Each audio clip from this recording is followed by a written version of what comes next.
Okay, we're live. We're live. Here we are. Hey, everybody. It is the 26th of January, Thursday morning, 10 a.m. Jenna and Katie, we're back. We took a little hiatus last week because I was sick. I'm still recovering, but there's a lot going on, lots to talk about, and we wanted to obviously stay true to the Thursday check-ins to give you guys kind of the latest and greatest of what is actually happening in our market. So Jenna, why don't you go ahead and introduce yourself again for the viewers in the back? Yes. Hello, Jenna Gray Bennett. Currently guaranteed rates. Been in the lending business now for 19 years. And yeah, it's we have a lot to share. There's a lot going on. I think one of the things that's most important today about our conversation is the difference between what you're hearing in the news and what a mortgage professional and a real estate agent are actually experiencing in our market, because they're not aligning. So yes. So I will actually, real quick, Katie Moe here with Connect California Homes. Same thing, been in the business coming on 18 years, helping buyers and sellers in the Tri-Valley, East Bay. We've got a great team, and we love partnering with Jenna, and we love having these conversations for all the reasons that she just stated and more. So I'm going to let you kick it off with it's the last week of January. The month is about to come to a close. Mind blowing. This month flew by. I can't believe it. Tell me what you're seeing. Tell me what you are experiencing, because I do think it needs to be shared. This has probably been one of the busiest weeks I've had in lending in months, right? Since kind of the market took a little bit of a downturn, it slowed down. I have been mobbed this week. I haven't counted them, but at least 20 plus applications, brand new applications from clients in the last few days. So I've just got pre-approvals. We're just cranking out pre-approvals nonstop right now. And those are new applications, or are those people who are returning who previously had been with you like in 22? So I have both. Those are the new ones, but I also have clients who had been pre-approved previously, said, hey, we're gonna watch the market, we're gonna get out, we're gonna sit on the sideline for a bit. They're re-engaging, and they want to update their pre-approval. They want to make sure that their pre-approval is good to go, find out where numbers are currently, and make sure they're shopping in the appropriate price point. So I've had both, and so that's really what we've been doing all week long. I have clients, several contracts have come in this week, clients getting into contracts, several offers out in negotiations. A few clients were, in multiple offers and missed out, but we're just cranking out pre-approval letters right now, and the buyers seem very eager to get in. This is a sign that we have officially hit the bottom, right? Wait, say that again. Seriously. We have officially, in our markets, we have hit the bottom. Because now we're going to have this influx of buyers getting back in. And guess what? We have multiple offers again. And we have prices being negotiated higher than list price, right? On some, there are properties that have been days on market forever and ever. And, of course. There are in every market. That property, right? They're in every market. What I'm seeing is we're having a huge influx of buyers flood back into the market. So rates have come down into the 5s. That feels much more palatable for people. If you've got a 5 in front of it, great.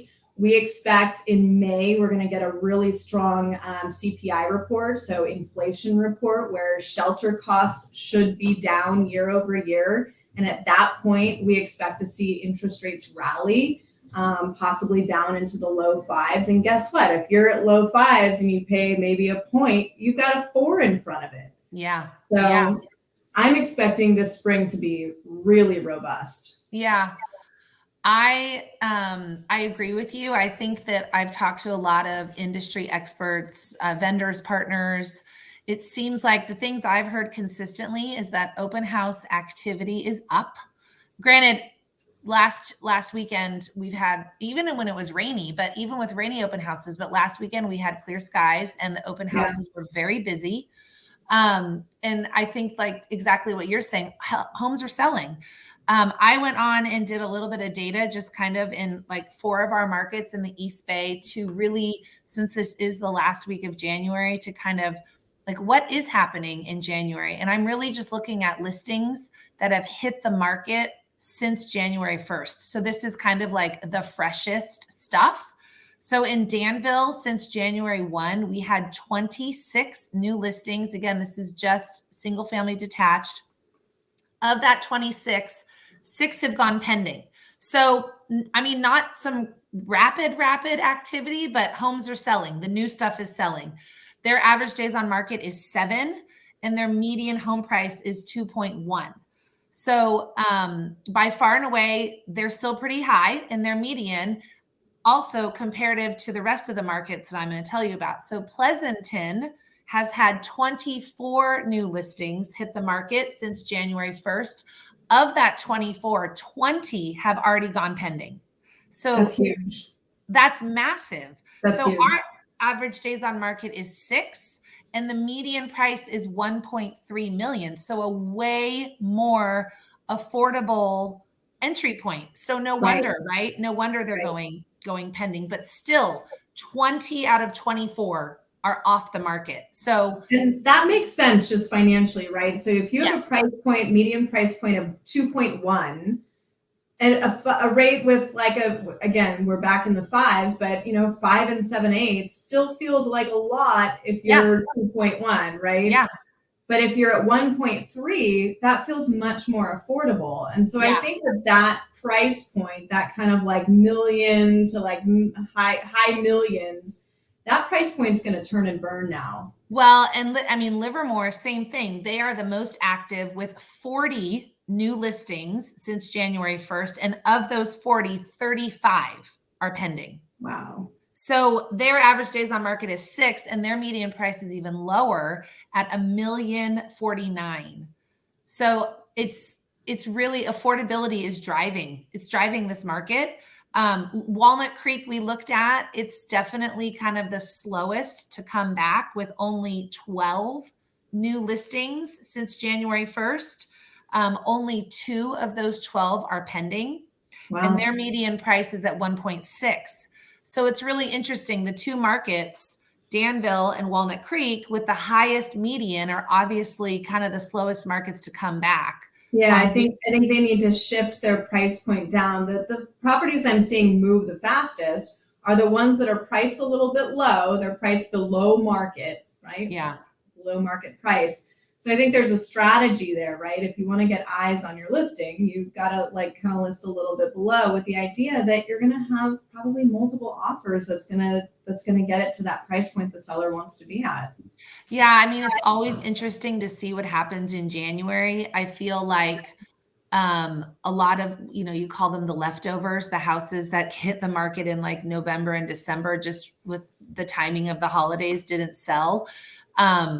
They're kind of chasing the market because then you've got these new listings that hit the market in January and everything feels fresh. It's new. You've got all these new buyers coming into the market. They want to look at the new stuff. A home that has been on the market, it always ages and it doesn't age well. The buyers automatically perceive a lower value or they perceive that something is wrong if a house has been on the market for a while. So it's interesting to see. I'll be interested to see where a lot of these houses actually close so we can do the analysis as the closings begin of list price versus sold price.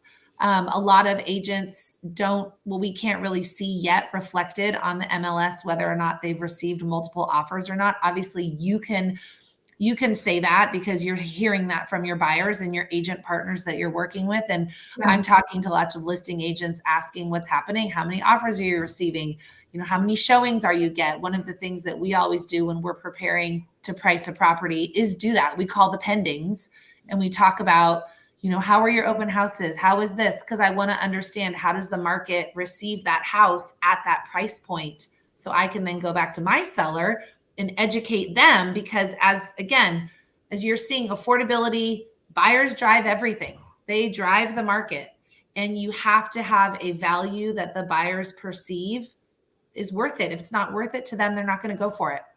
And buyers have short-term memory, right? It's the same thing in the interest rate climate. They're like, wow, rates in the 2s and the 3s, and oh gosh, last year, now they're in the 6s and the 7s. But long-term thinking, right? The historic average of the 30-year fixed is in the 7s. Yeah. So, now if we come into the 5s, like I think people can kind of start to wrap their brain around that a little bit more. They understand that that's more of a normal interest rate climate. Yeah. Something that's in the 5s is actually really historically favorable. And same thing with pricing, right? They saw these like super high prices for a while because everything was getting bid up. And now we're more in a normalized market. Yeah. And everyone has to just shift their psychology. This is more of a normal climate. This is something to think about as you and I continue these conversations into February. And I feel like we've talked about this before in the past, but I want to bring it up again now. I always get nervous during the month of February from an appraisal standpoint, because usually the market kicks off in January. We don't really know what's happening. We see it moving. We see homes selling, but we don't necessarily know where they are closing. And then all of a sudden February shows up and the market lights up on fire, but appraisers don't have enough recent market data to accurately appraise the value of a home. Correct. Do you think we're back there? Do you think that that's something that we need to think about when we think about pricing, or what do you think about that? And it's kind of last year that was a major issue. Yeah, 100%. Because last year, of course, the market was crazy. It was going crazy, and we still had that situation where people were offering well over ask, knowing that the comps could not keep up, right? In this market, I don't know that we're going to see as much of an issue. I just had an appraisal come in high on a property. Nice. Yeah, so that was lovely. So the clients feel really good about that. That's closing tomorrow, but that's like the best news ever. Oh yeah. They had like an immediate $15,000 equity position, awesome. and appraisers are conservative now, right? So yeah, for sure. But yeah, I don't know that we're going to have as much of an issue this time around as we did like last year, because I don't think it's going to increase as rapidly as it was last year. Yeah. We're certainly seeing much more activity, but I think the way the market's timed, it'll be able to catch up with itself because of the lack of inventory. Yeah, I think that everything we read the first couple of weeks from all the industry experts nationally, and it does, you and I always talk about go to your local news, not your national news. Yeah. Excuse me. Is that inventory did start lower than many people projected. And we did see that here. Obviously, we've had good activity in January as reflected of what I just said. If you didn't catch those data points, message me, I'll let you know. But I really think I've talked to a lot of our partners. We're preparing some listings right now, talking to our stagers. A lot of people are like, oh, we want to hit the market in March. I think some of that is reflective of the January that we had from a wet weather standpoint. Yeah. But, talking to our stager and our partners, everybody is looking for a March date. Everybody. Her calendar in March is already booking out. So for me, if you're out there, if you know someone who's thinking of selling, let's talk about February, Yeah, because then you're going to be like the tiny penny, right? And yes. I'm telling you, I have a massive amount of buyers who are being pre-approved this week, ready to go.